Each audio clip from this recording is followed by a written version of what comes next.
mấy thời xì ơi bọn vỗ này mấy thời xì hai lấy ngàn tòn hai mấy đi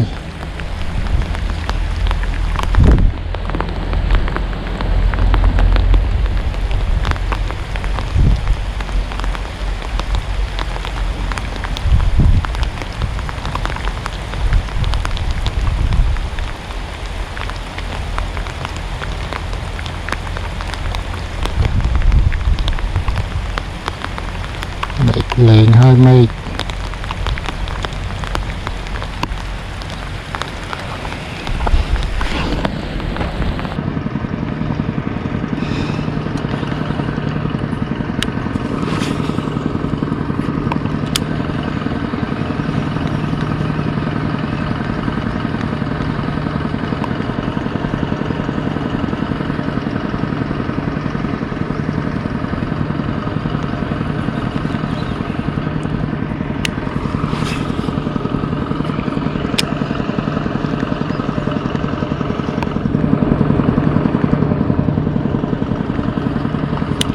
trời tham vào rồi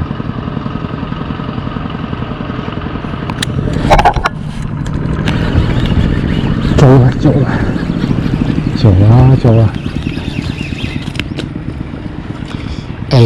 em ô à ô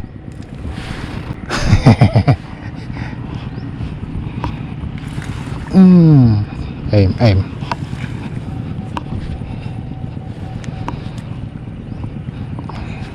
chú 12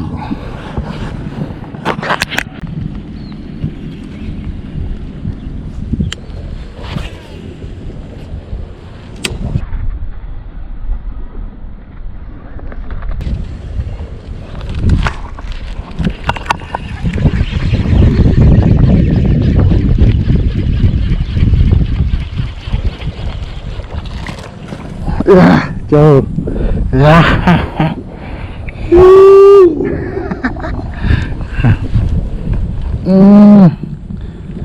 nói cho anh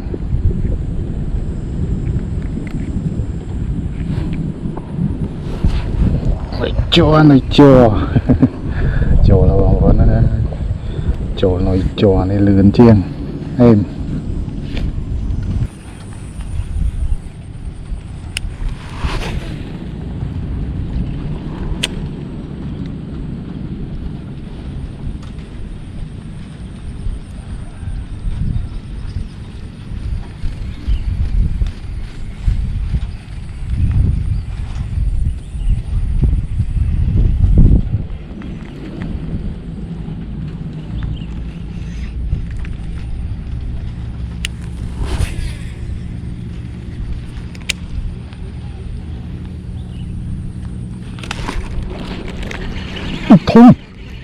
thùng